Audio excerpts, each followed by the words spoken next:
Good evening, welcome to Cardiff City TV. Well, shooting opportunity. Oh, it's brilliant. Oh, it's that goal!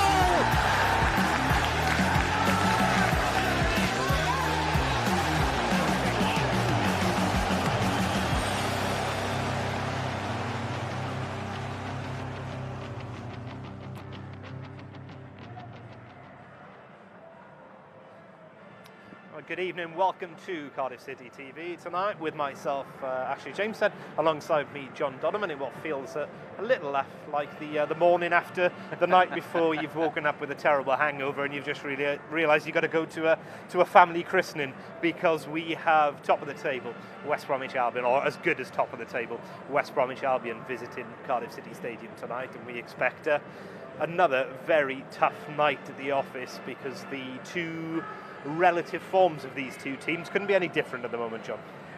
They couldn't. Confidence levels, momentum, all those football cliches. Certainly West Brom have it at the moment. Cardiff City don't. You are hoping for that reaction from Cardiff City, but of course we talked about hoping for that reaction on Saturday, and it didn't quite come.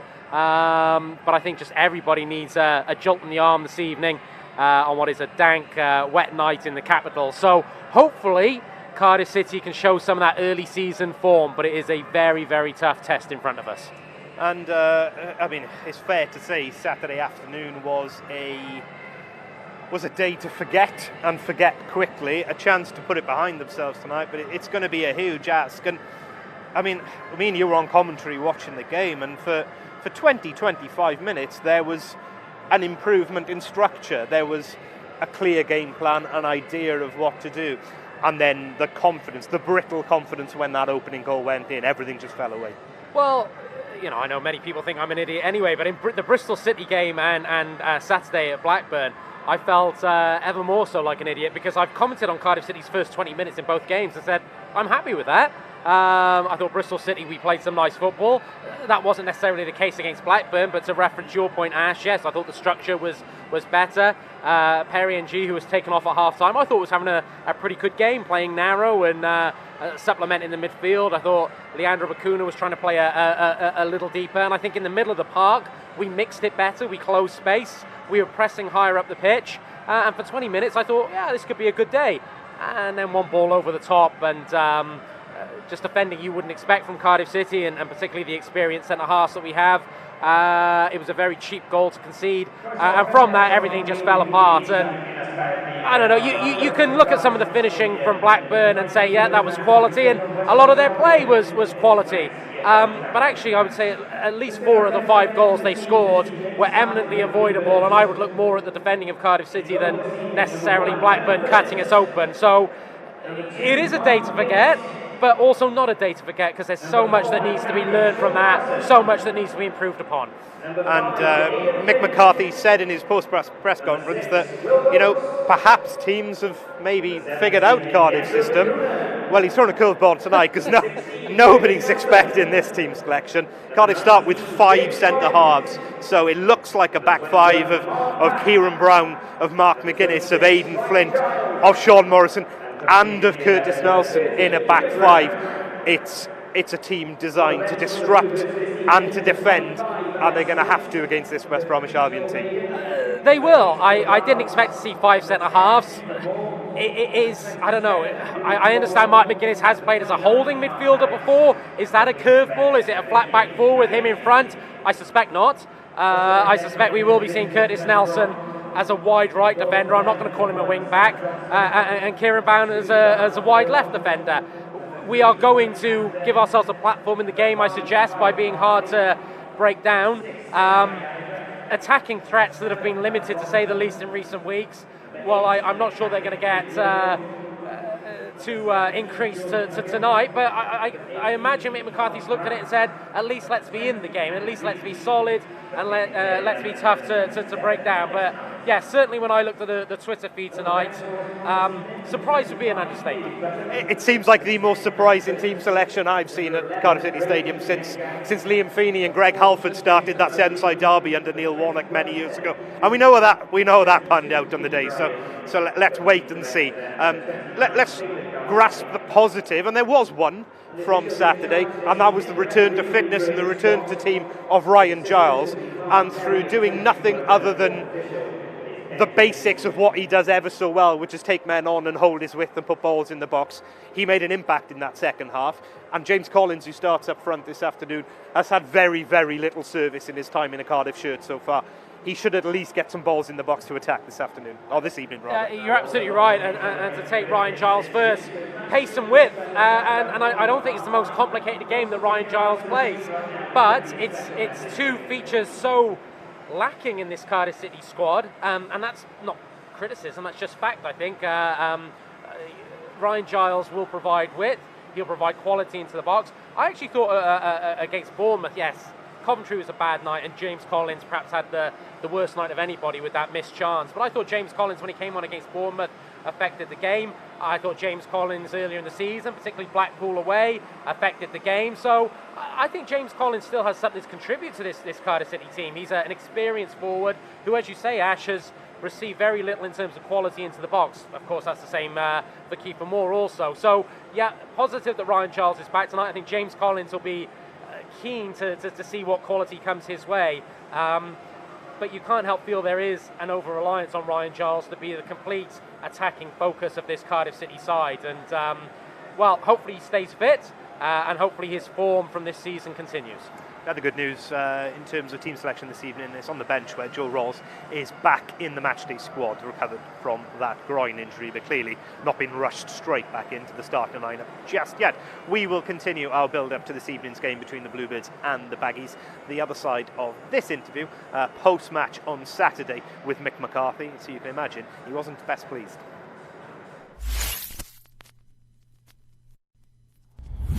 It never sounds makes any difference. You think we start the game well, because we did for 25 minutes and we had the best chances. I do believe their goal is offside, but that said, that does happen in the game. We can't capitulate like we did, and we did. We conceded a second one, which was real poor defending on our part. It's good on their part, I grant that, but poor defending. Third one, and at half time the game's almost done. The lads came and had a rally. I changed it around, went 4-4-2. We created some chances, but we're always going to leave ourselves open by trying to get back in the game, which is what happened. I thought Giles added some thrust in the second half when you brought him, and obviously he's had COVID. Do you have to manage how much you reintroduce him over the course of the next few games, or is he one who can start in the coming weeks? Well, he could probably start Tuesday. He just needed some minutes today. I think it was a bit too much of a stretch for him to start the game and finish the game, and that's why he came on as a sub. But he is a constant threat. He's a real good player.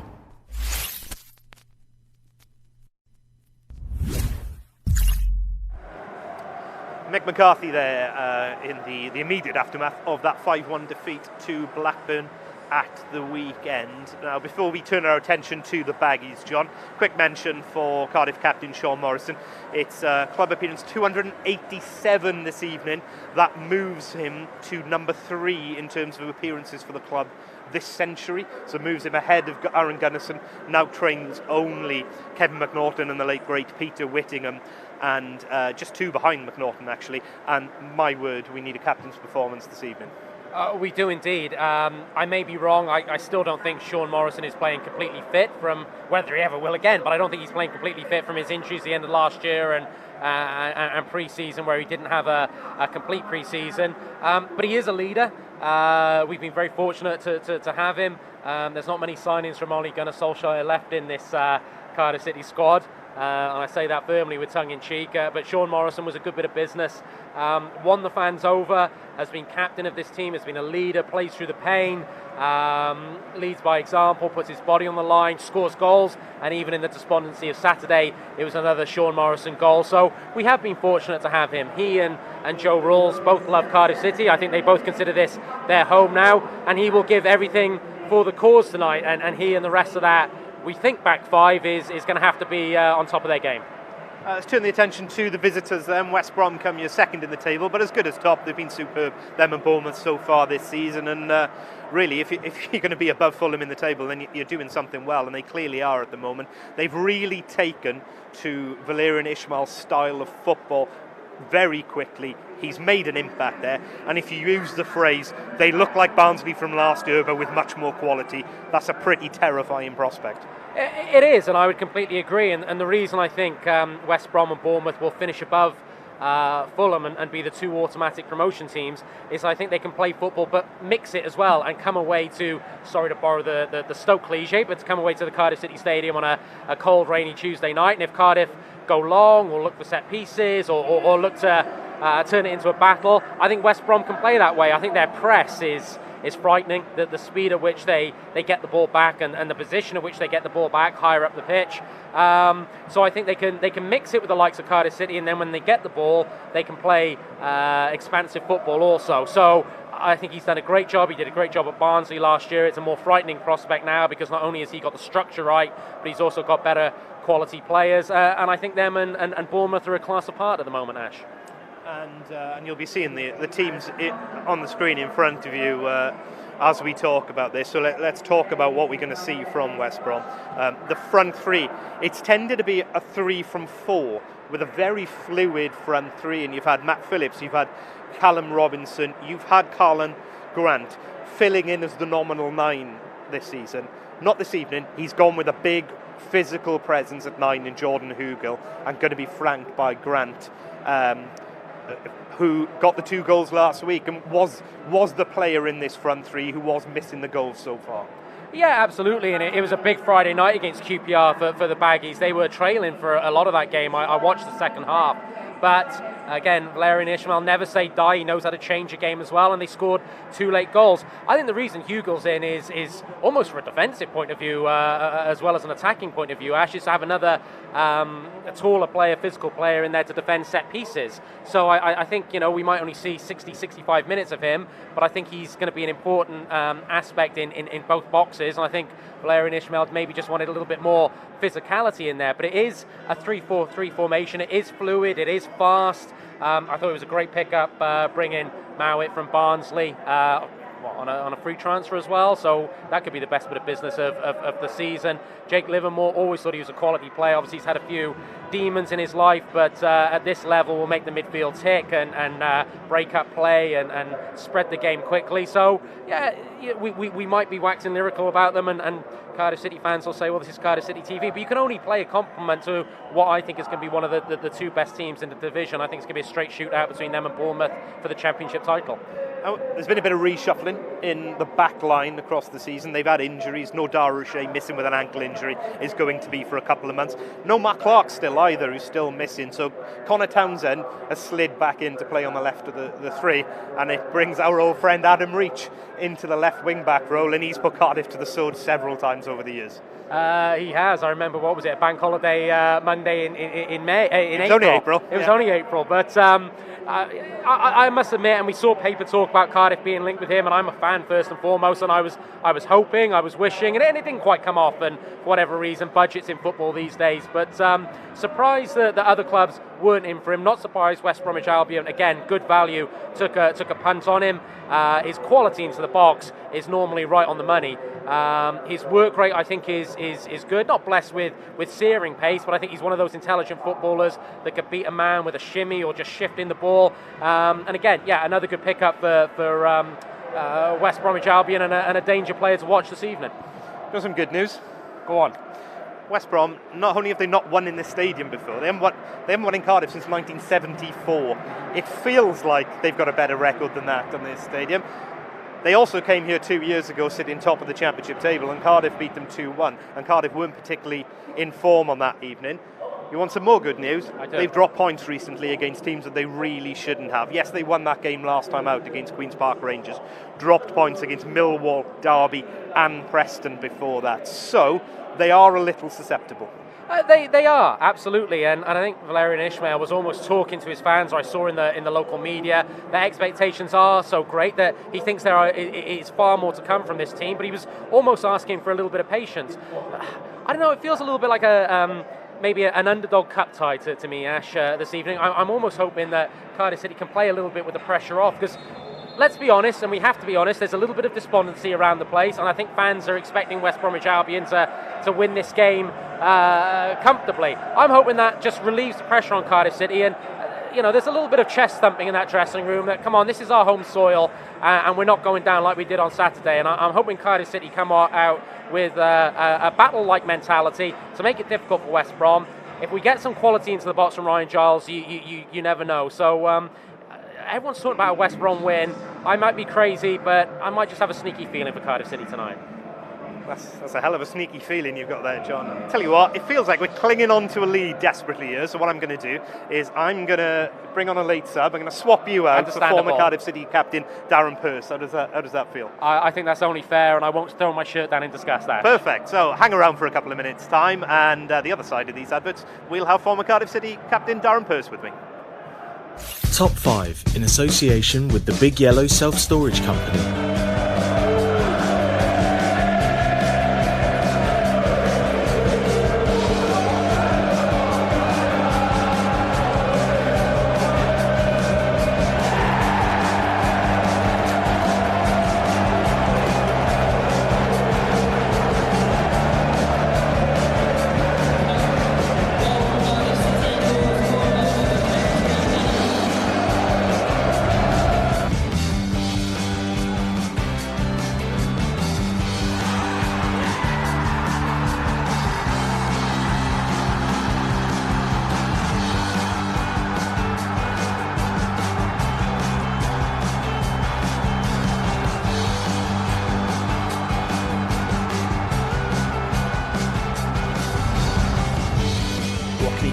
Here. Tomlin, delicate, into the back of the net, perfectly positioned, just clipped beyond the outstretched dive of Sam Johnson, and Cardiff are back ahead.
Welcome back to Cardiff City TV. I'm delighted to say I'm joined by former Cardiff City captain Darren Purse, former West Brom player as well, of course. 124 appearances for the Bluebirds in his time in South Wales.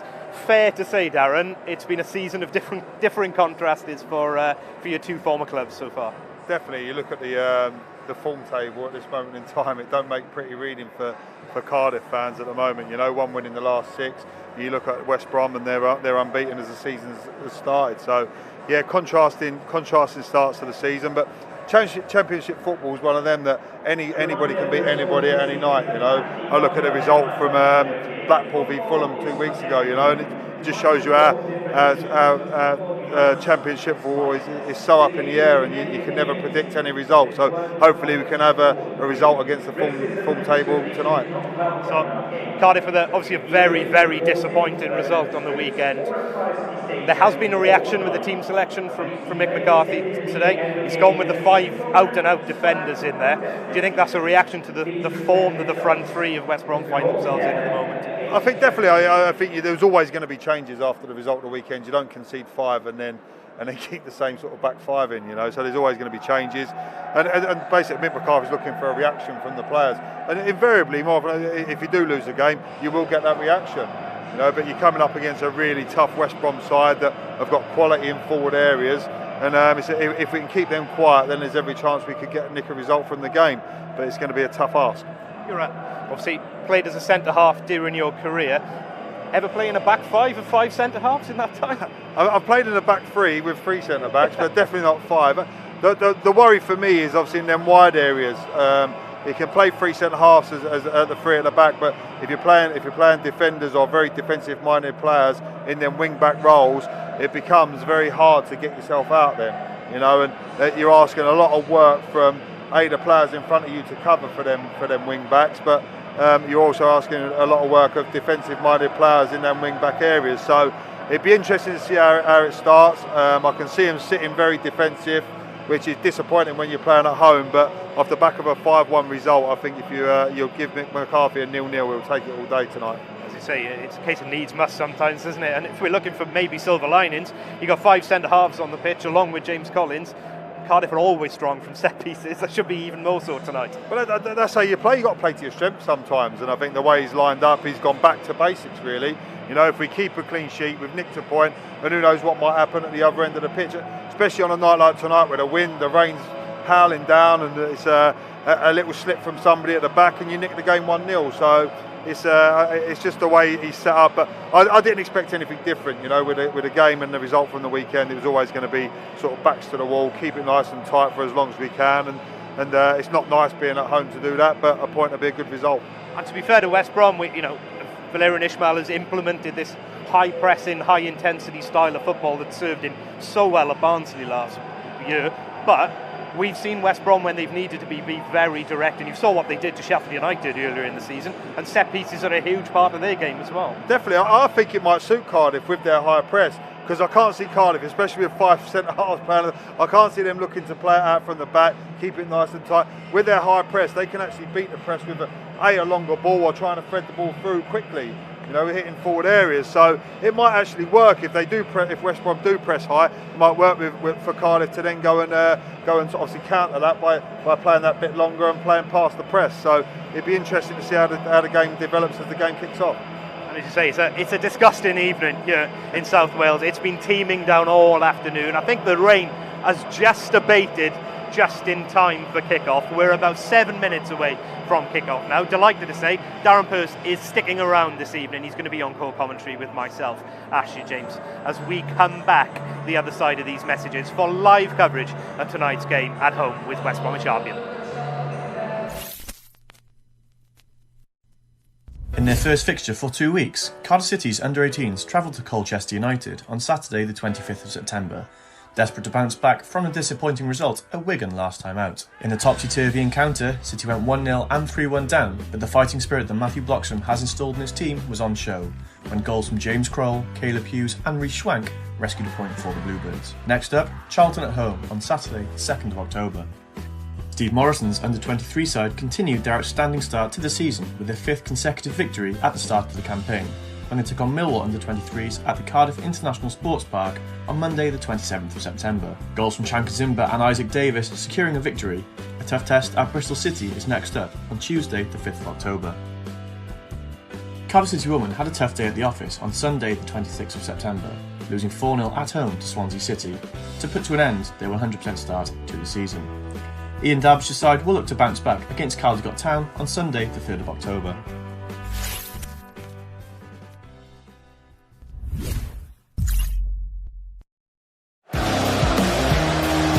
Good evening, welcome to Cardiff City TV. Roll, shooting opportunity. Oh, it's brilliant.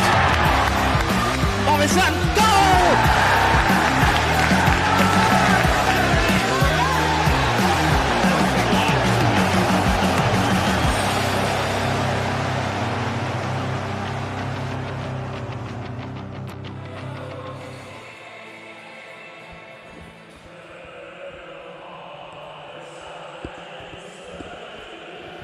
Good evening, welcome to Cardiff City TV, welcome to the Cardiff City Stadium for this evening's clash with second spot West Bromwich Albion, as Cardiff look to respond and respond quickly from the weekend's crushing 5-1 defeat at Ewood Park. Delighted to say that alongside me this evening on commentary we have former Cardiff City captain Darren Purse. Darren, it's great to have you with us. Good to be here. I remember your career well from your time at Ninian Park. I didn't think there was that many old people around the place anymore. Thank you very much. Yeah, an uncompromising, tough tackling centre half who wore his heart on his sleeve, and coming off the back of a 5-1 defeat at the weekend. That's the type of character and leadership Cardiff could do with in the back line this evening. Yeah, I think it's a trait that's probably going out of the game a little bit. Everybody wants ball playing centre halves, where sometimes you just need to roll your sleeves up, play the game, as you said, with your heart on your sleeve, and go out and give your best to go and get a result for your team. So I think it needs that performance, and obviously me as a centre half, but looking at it from my point of view, I'd have loved to have been playing tonight. The way the pitch looks, with a bit of rain on it, gives you that extra yard of pace. And I expect a reaction from Cardiff tonight. They need to put the 5-1 to bed. It needs to be a hard-working display, and as all Cardiff fans, as long as you're a player that gives that, then they'll give you the respect, and they'll get behind you. But I don't think there's going to be too much quality on the side, and hopefully we'll nick a result, but it's going to be a tough one. No, plenty of things have changed about this football club, Darren, since your time away. But you're right, the attitude and the expectation of the fans remains as is from the mid 2000s. Oh, 100%. I think any fan, as long as they can see that you're a player that's giving their best for the badge, for the football club, I don't think you can fault someone for making a mistake. It's when you see players that are not, you so-called think they're not giving their all, they're not quite putting their body on the line for the team and for the football club. That's when fans get the ump with players. So as long as they can put that sort of performance in, you can't ask any more from the players. Sometimes you're not good enough, and I think the weekend probably didn't work as hard as what they should have done. Ended up with losing the game 5-1, and probably didn't work as hard as what they should have done as well. So they need a reaction. They've got to put the wrongs right from the weekend. And there's been a reaction from the manager in the team selection. So Cardiff looks like we're going to go with a 5 at the back, as we have been, but it is a back 5 of 5 centre halves, truth be told. So it looks like Kieran Brown and Curtis Nelson, who played the second half at Ewood Park in the right wing back role, alongside a back 3 of Mark McGuinness, who comes into the side, Aidan Flint and Sean Morrison. It's Boggs and Pack in the middle together, and it's a front 3 of Bakuna, a returning Ryan Giles, and also James Collins. For West Bromwich Albion, a team in form, still unbeaten in the league so far this season. They go with an out-and-out striker, though, which is something they have eschewed at times this campaign, and that man is Jordan Hugel through the middle, but flanked by the real in-form Callum Robinson and Carlin Grant either side of them. Alex Mowat starts in the centre of midfield, really Valerian Ishmael's leader, coach on the pitch. He did such a brilliant job for that man at Oakwell at Barnsley last season. It was no surprise that the manager swooped him and grabbed him straight away to bring him to lead this style of play at the Hawthorns. I think that's probably the biggest thing from any manager going into a football club or a new football club, is you need players around you that you can trust. And Ishmael has definitely seen that. He brought his captain in.